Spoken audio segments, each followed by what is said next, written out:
పోలవరం ప్రాజెక్టును పూర్తి స్థాయిలో అమలులోకి తెచ్చే ముందు సరిహద్దు రాష్ట్రాలైన ఒరిస్సా, ఛత్తీస్గఢ్తో ఉన్న భూసేకరణ అంశాలపై ప్రభుత్వం సంప్రదించాల్సి ఉంటుందని మాజీ ముఖ్యమంత్రి, బీజేపీ నేత నల్లారి కిరణ్ కుమార్ రెడ్డి పేర్కొన్నారు. నిన్న సాయంత్రం ఆయన మీడియాతో మాట్లాడుతూ, పోలవరం ప్రాజెక్టు నిర్మాణం వల్ల ఒరిస్సాలో 8 గ్రామాలు, ఛత్తీస్గఢ్లో 4 గ్రామాల ప్రజలు భూములు కోల్పోవాల్సి ఉంటుందని, వారికి కేంద్రం నష్టపరిహారం ఇవ్వాల్సిన అవసరం ఉందన్నారు. పోలవరం పూర్తి అయినా ఒరిస్సా, ఛత్తీస్గఢ్తో సంప్రదింపులు జరపకపోతే ప్రాజెక్టులో నీరు నిల్వ ఉంచడానికి కుదరదన్నారు. పోలవరం పూర్తయిన తర్వాత 80 టీఎంసీలు కృష్ణాకు తరలించి 20 టీఎంసీలు కర్ణాటక, మరో 14 టీఎంసీలు మహారాష్ట్రకు ఇవ్వాలని బచావో ట్రిబ్యునల్లో పొందుపరిచారని గుర్తు చేశారు. కృష్ణానది మళ్లింపు నీరు పూర్తిగా ఏపీకి వచ్చేటట్టు చూడాలన్నారు. పోలవరం పూర్తి స్థాయిలో నిర్మించకపోతే విద్యుత్ ఉత్పత్తికి అవకాశం ఉండదని కిరణ్ కుమార్ రెడ్డి స్పష్టం చేశారు. ఈ అంశాలని సీఎం చంద్రబాబుకు స్వయంగా వివరించారన్నారు. బ్రిజేష్ కుమార్ ట్రిబ్యునల్ అమల్లోకి వస్తే ఆంధ్రప్రదేశ్ కృష్ణా జలాల విషయంలో 277 టీఎంసీలు నష్టపోతుందని, అదేవిధంగా తెలంగాణ రాష్ట్రం 97 టీఎంసీలు నష్టపోతుందన్నారు. ఈ విషయంలో ఉభయ తెలుగు రాష్ట్రాలు కలిసి పోరాటం చేయాలన్నారు. రాజమహేంద్రవరం రూరల్ శాటిలైట్ సిటీలో అత్యంత వైభవంగా జరుగుతున్న శ్రీ గురజాల అక్కమ్మ తల్లి జాతర మహోత్సవాల్లో రాష్ట్ర పర్యాటక, సాంస్కృతిక మరియు సినిమాటోగ్రఫీ శాఖల మంత్రి కందుల దుర్గేష్ ముఖ్య అతిథిగా పాల్గొన్నారు. ఈ సందర్భంగా ఆలయ అర్చకులు, నిర్వాహకులు మంత్రి దుర్గేష్ కు ఘన స్వాగతం పలికారు. అనంతరం అమ్మవారికి మంత్రి దుర్గేష్ ప్రత్యేక పూజలు నిర్వహించి శేషవస్త్రంతో పాటు తీర్థప్రసాదాలు స్వీకరించారు. ఈ సందర్భంగా మంత్రి కందుల దుర్గేష్ మాట్లాడుతూ, శ్రీ గురజాల అక్కమ్మ తల్లి ఆశీస్సులతో ఆంధ్రప్రదేశ్ రాష్ట్రం అభివృద్ధి, ప్రగతి పదంలో నిరంతరం ముందుకు సాగాలని ఆకాంక్షించారు. రాష్ట్ర ప్రజలందరూ ఆరోగ్యాలతో, సుఖ సంతోషాలతో వర్ధిల్లాలని అమ్మవారిని వేడుకున్నారు. సంస్కృతి సంప్రదాయాలను, గ్రామీణ జాతరలను కాపాడుకోవడం మనందరి బాధ్యత అని పేర్కొన్నారు. జాతీయ పతాక రూపకర్త పెంగళి వెంకయ్య సేవలు అమూల్యమని రాష్ట్ర పర్యాటక, సాంస్కృతిక మరియు సినిమాటోగ్రఫీ శాఖల మంత్రి కందుల దుర్గేష్ కొనియాడారు. పెంగళి వెంకయ్య 150వ జయంతిని పురస్కరించుకుని రాజమహేంద్రవరం మంగళవారపేటలోని పిఎం శ్రీ ప్రభుత్వ హైస్కూల్లో పూర్వ విద్యార్థుల సహకారంతో విగ్రహం ఏర్పాటు చేసి ఆవిష్కరించారు. ఈ సందర్భంగా దుర్గేష్ మాట్లాడుతూ, తాను చదివిన బడిలోనే పెంగళి వెంకయ్య విగ్రహాన్ని ఆవిష్కరించడం గర్వంగా ఉందన్నారు. ఏ దేశానికైనా గుర్తింపు, గౌరవం ఆ దేశ నిటారుగా రెపరెపలాడే జాతీయ జెండానే అని మంత్రి దుర్గేష్ పేర్కొన్నారు. ఎర్రకోటపైనైనా, దేశ సరిహద్దుల్లోనైనా భారత్ సాధించే విజయాలకు గుర్తింపుగా ఎగిరే మువ్వన్నెల జెండాను రూపొందించి దేశానికి అందించిన వ్యక్తి పెంగళి వెంకయ్య. మన తెలుగువాడు, ఆంధ్రాకు చెందిన వ్యక్తి కావడం మన అందరికీ గర్వకారణమని చెప్పారు. పెంగళి వెంకయ్య చిత్రపటానికి పూలమాలలు వేసి ఘన నివాళులు, జోహార్ పెంగళి వెంకయ్య అంటూ నినాదాలు చేశారు. పెంగళి వెంకయ్య జయంతిని పురస్కరించుకుని పాఠశాలలో విద్యార్థులకు నిర్వహించిన వివిధ పోటీల్లో విజేతలకు మంత్రి కందుల దుర్గేష్ బహుమతులు అందజేశారు. ఈ సందర్భంగా శిక్షణ పొందుతున్న భారత్ స్కౌట్స్ అండ్ గైడ్స్ విద్యార్థుల నుంచి వందనం స్వీకరించి వారిని అభినందించారు. ప్రతి ఏటా పెంగళి వెంకయ్య జయంతి వేడుకలను ఘనంగా నిర్వహిస్తూ ఆయన ఆశయాలను ముందుకు తీసుకువెళ్దామని పిలుపునిచ్చారు. ఈ కార్యక్రమంలో పూర్వ విద్యార్థులు చందపెంట ప్రభాకర్, చక్కా త్రినాథ్, యనమూరి రాంబాబు, విఠోవా మహారాజ్ రెడ్డి, ఫణి నాగేశ్వరరావు, శ్యామ్ సింగ్, రవికిషోర్, వై జగన్నాథరావులతో పాటు పాఠశాల ప్రిన్సిపల్, ఉపాధ్యాయులు, విద్యార్థులు, స్థానిక ప్రముఖులు పెద్ద సంఖ్యలో పాల్గొన్నారు. హైదరాబాద్ లో అక్టోబర్ 13 నుండి 15 తేదీల్లో సమాఖ్య ఛాంబర్ ఆఫ్ కామర్స్ ఆధ్వర్యంలో నిర్వహించనున్న గ్లోబల్ బిజినెస్ మీట్ పోస్టర్ను ఏపీ పర్యాటక, సాంస్కృతిక, సినిమాటోగ్రఫీ మంత్రి కందుల దుర్గేష్ ఆవిష్కరించారు. రాష్ట్రంలో వ్యాపార అభివృద్ధికి, ఆర్థిక ప్రగతికి అత్యంత అనుకూల వాతావరణం ఉందని, నూతనంగా వ్యాపార రంగంలోకి వచ్చే యువతను, పారిశ్రామికవేత్తలను ప్రోత్సహించేందుకు కూటమి ప్రభుత్వం సంపూర్ణ సహకారం అందిస్తుందని కందుల దుర్గేష్ తెలిపారు. గ్లోబల్ బిజినెస్ మీట్ 2026 పారిశ్రామిక చిత్రాన్ని మార్చబోతోందని, ఈ అవకాశాన్ని స్థానిక యువత, వ్యాపారవేత్తలు పూర్తి స్థాయిలో వినియోగించుకోవాలని సూచించారు. యువత వ్యాపారవేత్తలుగా ఆర్థికంగా పరిపుష్టి సాధించినప్పుడే భవిష్యత్తులో రాజకీయ నాయకత్వం వహించే స్థాయికి ఎదుగుతారని మంత్రి దుర్గేష్ అన్నారు. యువత కేవలం ఉద్యోగాలకే పరిమితం కాకుండా నలుగురికి ఉపాధి కల్పించే ఎంటర్‌ప్రెన్యూర్‌షిప్ వైపు దృష్టి సారించాలని సూచించారు. పర్యాటక రంగంలో కొత్తగా పెట్టుబడులు పెట్టేవారికి కూటమి ప్రభుత్వం నూతన పర్యాటక పాలసీ 2024-29 ద్వారా ఇప్పటికే పలు ఆర్థిక, వ్యాపార ప్రోత్సాహాలను అందిస్తోందని తెలిపారు. రాజమహేంద్రవరం రామకృష్ణ మిషన్ గిరిజన సంచార వైద్యశాల ఆధ్వర్యంలో రంపచోడవరం, సిరిగందలపాడులో ఉచిత వైద్య శిబిరంలో భాగంగా రక్తపోటు, మధుమేహం, థైరాయిడ్ వ్యాధుల గురించి తీసుకోవాల్సిన జాగ్రత్తల గురించి డాక్టర్ పోతుల రామారావు అవగాహన కల్పించారు. వర్షాకాలంలో వచ్చే వ్యాధుల గురించి తీసుకోవాల్సిన జాగ్రత్తలను వైద్యులు వివరించారు. ఈ ప్రత్యేక వైద్య శిబిరంలో సుమారు 150 మంది రోగులకు వైద్య సేవలు అందించినట్లు రామకృష్ణ మిషన్ కార్యదర్శి స్వామి పరిజ్ఞానందజీ మహారాజ్ తెలిపారు. ఈ వైద్య శిబిరంలో doctor Pothula Ramarao, doctor Srinivas Naidu, doctor Dasari Umamahesh, doctor Pavani Priya వైద్య సేవలు అందించారు. అవసరమైన వారికి వివిధ పరీక్షలు చేశారు. రామకృష్ణ మిషన్ వైద్య సేవల సమన్వయకర్త కానుమోని శ్రీనివాస్, మాజీ జడ్పీటీసీ ఎర్ర వెంకటరామకృష్ణ, వాలంటీర్ చిన్నం ప్రేమ్ కుమార్, మిషన్ సిబ్బంది పాల్గొన్నారు.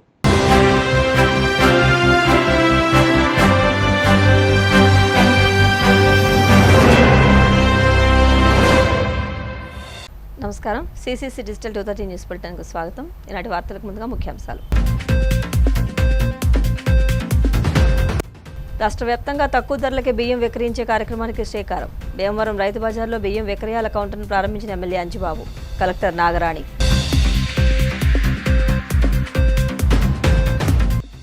ప్రకాశం జిల్లా దర్శి నియోజకవర్గంలో అర్హులైన దివ్యాంగులకు 309 రకాల సహాయక పరికరాల అందజేత. దివ్యాంగులు ఆత్మవిశ్వాసంతో ముందుకు సాగాలన్న కలెక్టర్ రాజాబాబు. రాజధాని ప్రాంతంలో పేద ప్రజలకు నివసించే చోటే లేకుండా కూటమి ప్రభుత్వం కుట్రలు చేస్తోంది. తీవ్రస్థాయిలో ధ్వజమెత్తిన వైసీపీ నేత దేవినేని అవినాష్. తిరుమల శ్రీవారిని దర్శించుకున్న భారత్ స్టార్ బ్యాడ్మింటన్ క్రీడాకారిణి పివి సింధు. ఆలయ మర్యాదలతో స్వాగతం పలికిన అధికారులు.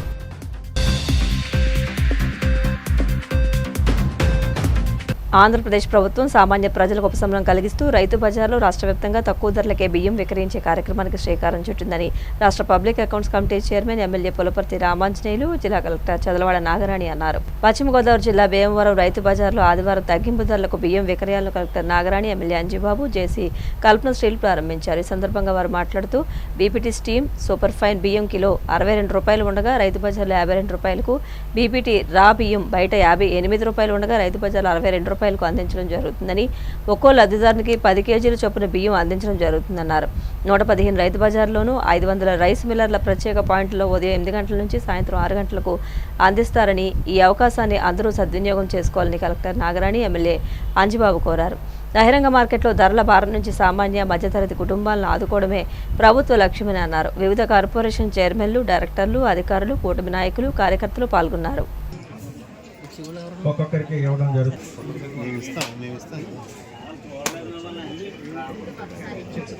కొంచెం ఒక బెనిఫిట్ కృష్ణ వ్యాపిస్తే బాగా వస్తుంది. ఓకే మేడం, సరే చూడండి మేడం.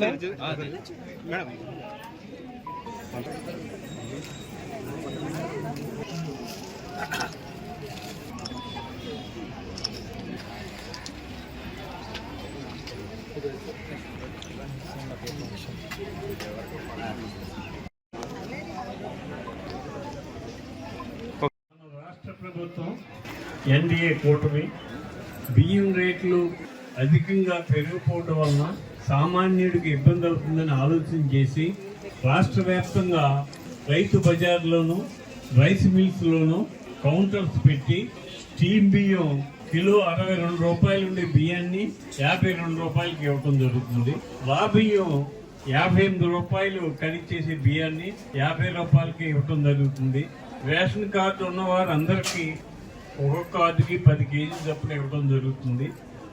ఈ కార్యక్రమాన్ని రైతు బజార్లో ఈరోజు సివిల్ సప్లైస్ వారు, కలెక్టర్ మేడం గారు, జేసీ మేడం గారు అధికారుల సమక్షంలో ఈ షాప్ ఓపెన్ చేయడం జరిగింది. వినియోగదారులందరూ దీన్ని ఉపయోగించుకోండి.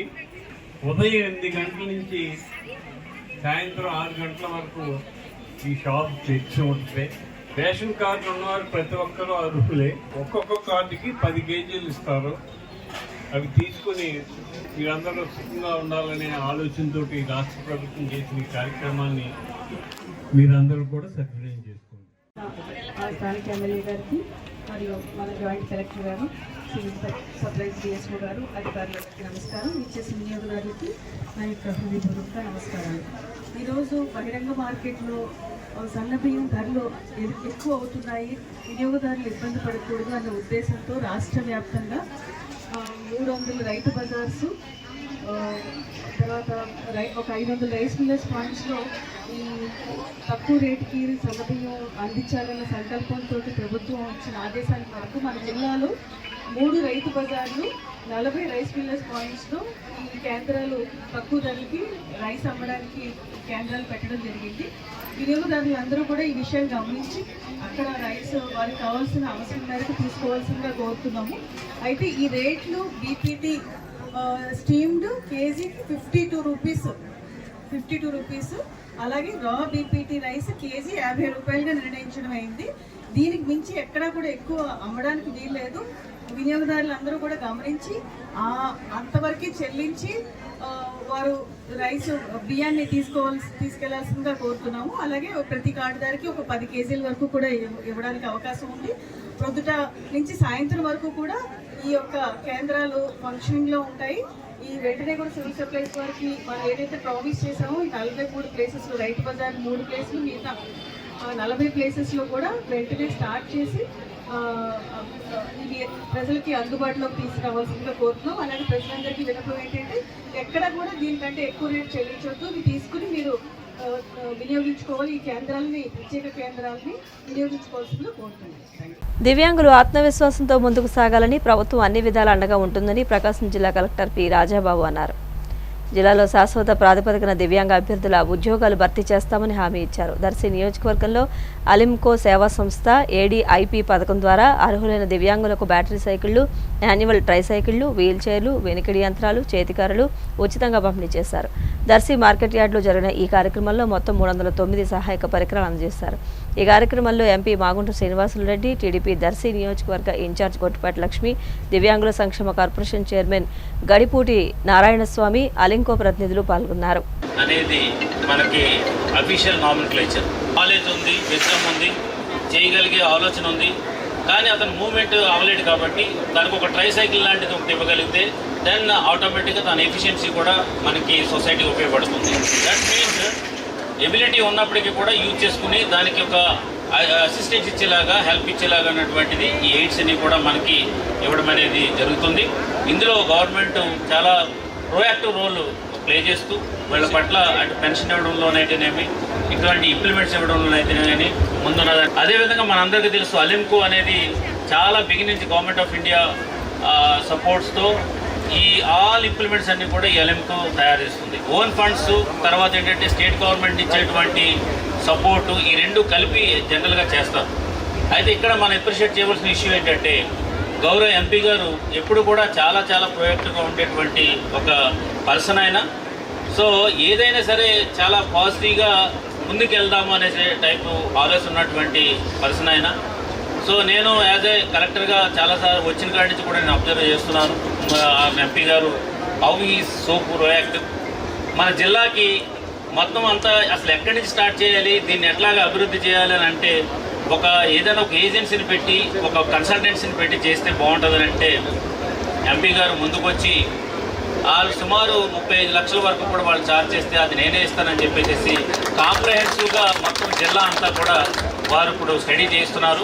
ప్రజలకు తెలియజేసి ఇక్కడే ఇన్వెస్ట్ చేయాలని చెప్పేసి మనం అడిగినప్పుడు దానికి కూడా వారే ముందుకు వచ్చి సుమారు 25 lakhs వారు ఖర్చు పెట్టి, సో ఎవరైనా అయితే దీనికోసం అది చూద్దాం సార్ గవర్నమెంట్లు అంటారు, కానీ నేనే చేస్తానని చెప్పేసి ముందుకు వచ్చి దాన్ని నడిపించారు. ఇప్పుడు ఇండియాలో అలింకోకి దాంతోపాటు ఏంటంటే స్టేట్ గవర్నమెంట్ నుంచి కొంతవరకు ఇవ్వాలి. అయినప్పటికీ కూడా మన గౌరవ ఎంపీ గారు కేవలం ఏంటంటే ఆయన పర్సువెన్స్తో ఆయన అక్కడ ఉంటారు కాబట్టి ఆల్రెడీ కొన్ని కమిటీస్కి చైర్మన్గా ఉన్నారు, చాలా ఇన్ఫ్లుయెన్స్ ఉంటుంది.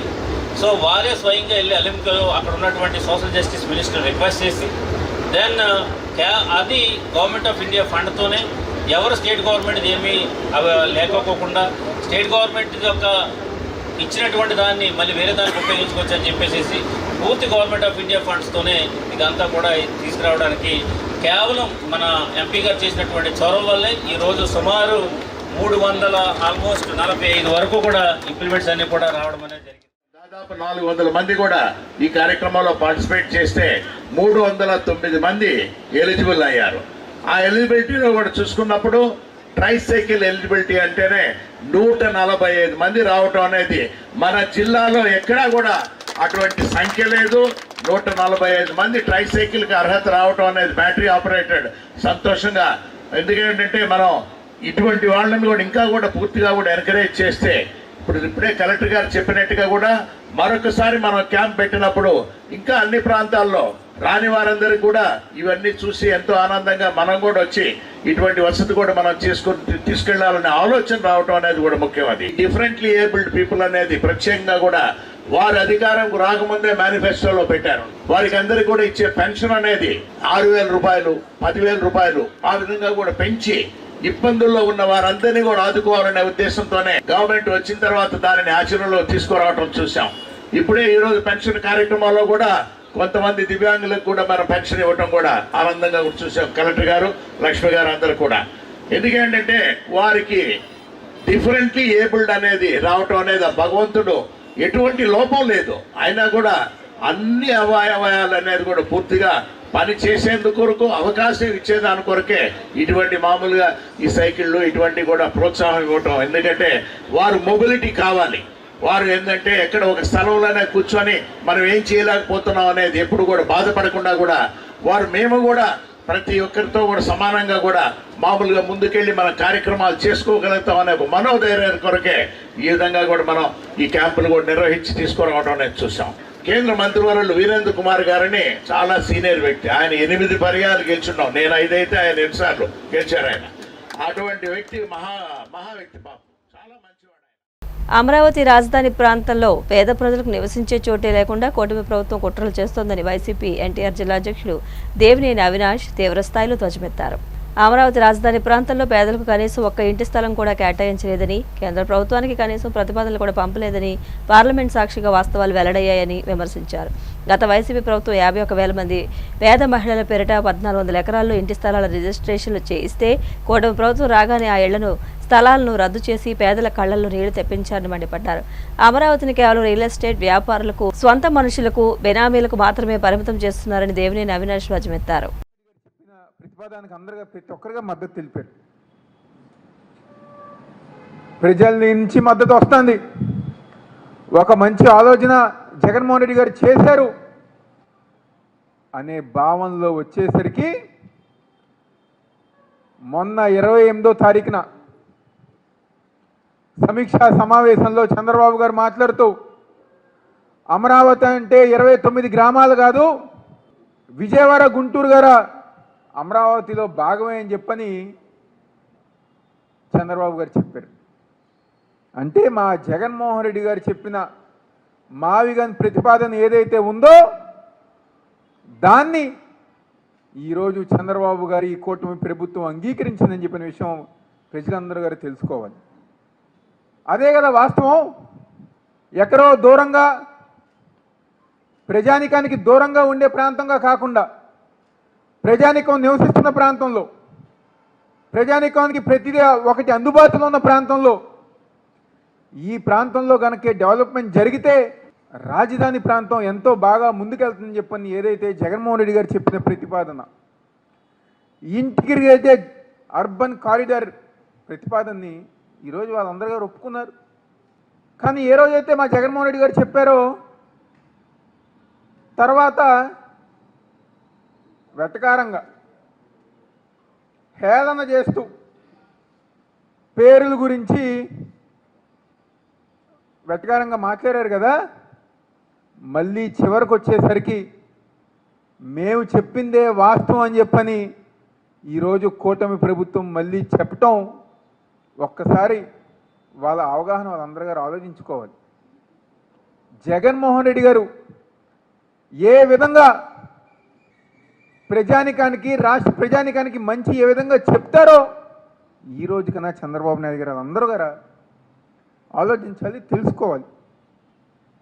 ఎందుకంటే మన చాలా ఆశ్చర్యకరం, ఎప్పుడైతే చంద్రబాబు నాయుడు గారు గతంలో మా విజయవాడ రైల్వే స్టేషన్ గురించి ఏ రోజు మాట్లాడాల, గన్నవరం ఎయిర్పోర్ట్ ఈ రోజుకి గర చేస్తామని చెప్పిన పనులు ఈ రోజుకి సాగదీస్తాం, ఈ రోజుకి పూర్తి కాకుండానే అమరావతి ప్రాంతంలో మరో కొత్త రైల్వే స్టేషన్ కడతాం, కొత్త ఎయిర్పోర్ట్ 5,000 ఎకరాల్లో కడతామని చెప్పిన చంద్రబాబు గారు మొన్న సమీక్షా సమావేశంలో ఏం చెప్తున్నారు? ఈ ప్రాంతానికి సంబంధించిన రైల్వే స్టేషను, ఎయిర్పోర్ట్ కూడా అమరావతిలో భాగమని చెప్పని అంటున్నారు. గుంటూరు నగరానికి సంబంధించిన వసతులు కూడా అమరావతి ఖాతాలోనే చూపుతున్నారు. విజయవాడ గుంటూరుకు సంబంధించిన వసతులు కూడా అమరావతి అయితే మేము చేసిన మావిగ ప్రతిపాదన నిజమే కదా చంద్రబాబు నాయుడు గారు అని చెప్పి ఈరోజు మేము అందరం గారు క్వశ్చన్ చేస్తున్నాం. విజయవాడ గుంటూరు ఇప్పటికే రాజధాని నగరం అని చెప్పని భాగం చెప్తున్నప్పుడు ఉన్న నగరాలు అభివృద్ధి చేయకుండా ఎక్కడో దూరంగా అభివృద్ధి చేస్తామని చెప్పటం ఎంతవరకు సమంజసం అని చెప్పని ఈరోజు ఈ కూటమి ప్రభుత్వంలో ఉన్న నాయకులు ప్రతి ఒక్కరం గారు క్వశ్చన్ చేస్తున్నాం.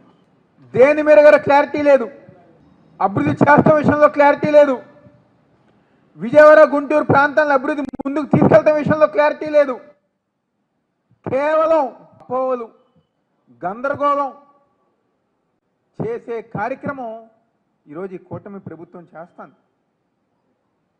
వాళ్ళే 29 గ్రామాలు అంటారు, మేము చెప్పిన ప్రతిపాదన వాళ్ళే హేళనగా మాట్లాడతారు, మళ్ళీ వాళ్ళు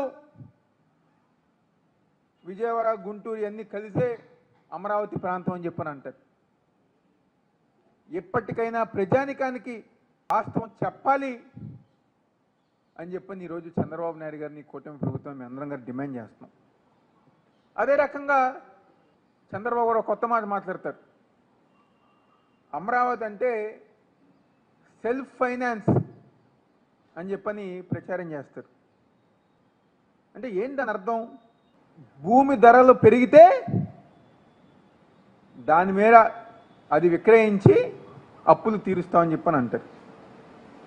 మొన్నే మినిస్టర్ నారాయణ గారు చెప్తూ దాదాపుగా అమరావతి కోసం సమీకరించిన అప్పులు 47,000 కోట్లు.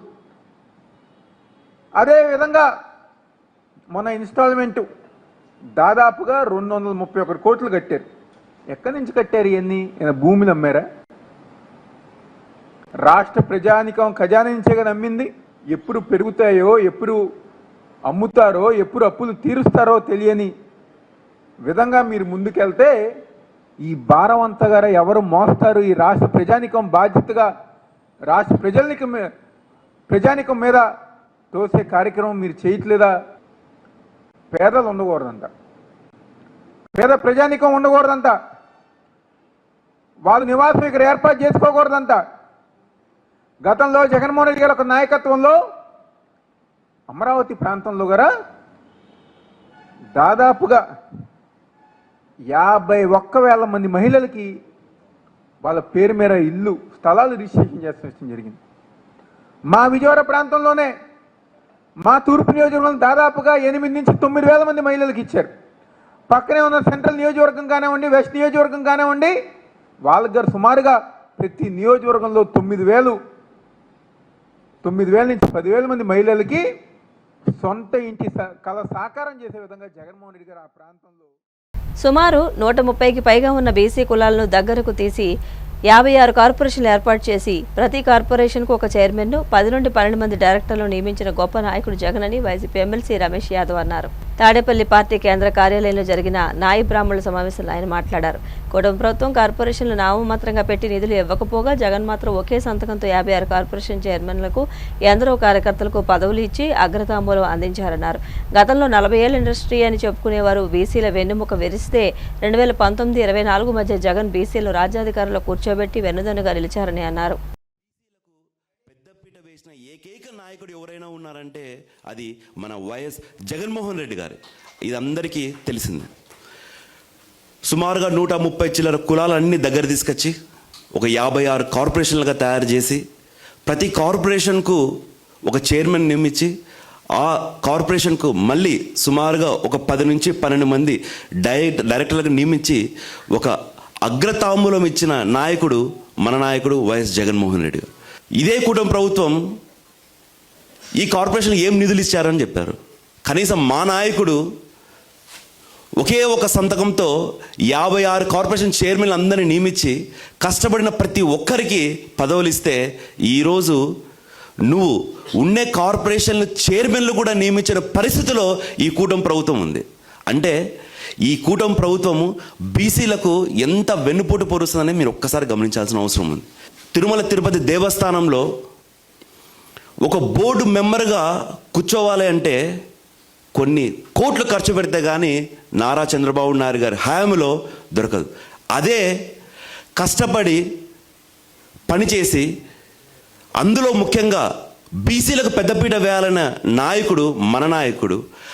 ఆ నాయకుడే ఒక సామాన్య కార్యకర్త అయిన యానాదయ్య గారిని ఒక టీటీడీ బోర్డు మెంబర్గా చేసి అక్కడ పక్కన కూర్చోబెట్టి టీటీడీ సంబంధించిన ప్రతి ఒక్క కార్యక్రమాలలో పెద్దపీట వేసిన వ్యక్తి మన వైఎస్ జగన్మోహన్ రెడ్డి గారు. అవునా కాదా? 40 సంవత్సరాల ఇండస్ట్రీ అని చెప్పినారు. ఎన్ని సంవత్సరాలు? 40 సంవత్సరాల ఇండస్ట్రీ అని చెప్పినారు. బీసీలు నా వెన్నుముక్క అన్నారు. ఆ వెన్నుముక్కని ఇట్లా ఈరుస్తే బీసీలు పాతాలకు పోతే 2019 నుంచి 2024 వరకు మన నాయకుడు మన జగన్మోహన్ రెడ్డి గారు బీసీలకు పెద్దపీట వేశారు. మీకు అందరికీ విజ్ఞప్తి చేసేది ఏంటంటే, మనము రాజకీయంగా ఎదగాలి అంటే, మన బీసీ కులాలు రాజకీయంగా ఎదగాలంటే మనం ప్రభుత్వంలోకి రావాలి. మనం ప్రభుత్వంలోకి రావాలి అంటే మన నాయకుడు ముఖ్యమంత్రి కావాలి. కాబట్టి మనమందరం కలిసికట్టుగా పనిచేసి వైఎస్ఆర్సీపీ పార్టీ బీసీ సెల్ 2029లో వైఎస్ జగన్మోహన్ రెడ్డి గారి ఘన విజయం సాధించే దాంట్లో మీరందరూ ఏకం కావాలని మనస్ఫూర్తిగా పేరున విజ్ఞప్తి చేస్తూ ఈ అవకాశం ఇచ్చే పెద్దలందరికీ ధన్యవాదాలు తెలియజేస్తున్నాను. కలియుగ ప్రత్యక్ష దైవం తిరుమల శ్రీ వెంకటేశ్వర స్వామి వారిని భారత స్టార్ బ్యాడ్మింటన్ క్రీడాకారిణి పివి సింధు దర్శించుకున్నారు. శ్రీవారి సుప్రభాత సేవలో పాల్గొని మొక్కులు చెల్లించుకున్నారు. దర్శనానంతరం వీరికి రంగనాయకుల మండపంలో వేద పండితులు వేద ఆశీర్వచనం అందించగా ఆలయ అధికారులు స్వామివారి తీర్థ ప్రసాదాలు అందజేసి పట్టు వస్త్రంతో సత్కరించారు.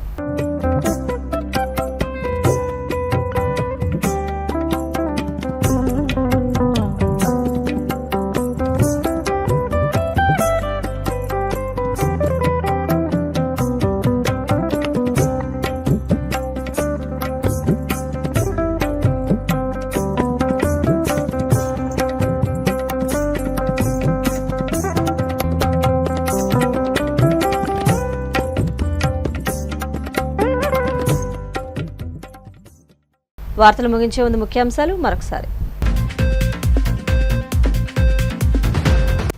రాష్ట్ర వ్యాప్తంగా తక్కువ ధరలకే బియ్యం విక్రయించే కార్యక్రమానికి శ్రీకారం. భీమవరం రైతు బజార్లో బియ్యం విక్రయాల కౌంటర్ను ప్రారంభించిన MLA Anjibabu. Collector Nagarani.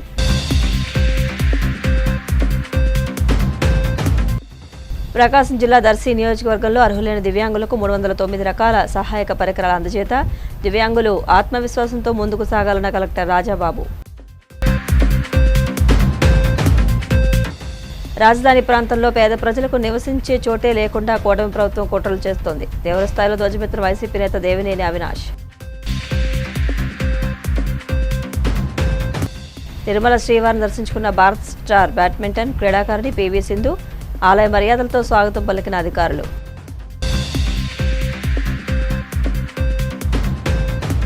CCC digital 230 news bulletin ఇంతటితో సమాప్తం. నమస్కారం.